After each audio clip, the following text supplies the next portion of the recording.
Ruko lantai 3 di Jalan Sukabangun 2, Sukajaya, Kecamatan Sukarami, Palembang, hangus dilalap si jago merah Selasa 11 September 2022 sekitar pukul 16.30 waktu Indonesia Barat. Personil damkar Kota Palembang berjibaku memadamkan api yang membakar ruko tempat usaha Rocket Chicken. 3 kendaraan damkar dikerahkan untuk memadamkan api. Terlihat di lokasi seluruh pegawai Rocket Chicken berhamburan keluar menyelamatkan diri masing-masing. Nampak juga minimarket yang tepat berada di sampingnya segera menutup rolling door.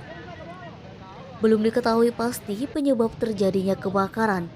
Namun, hingga saat ini petugas damkar telah berhasil memadamkan api yang terlihat menghanguskan ruko di lantai 2. Edi Handoko, Sumeko TV melaporkan.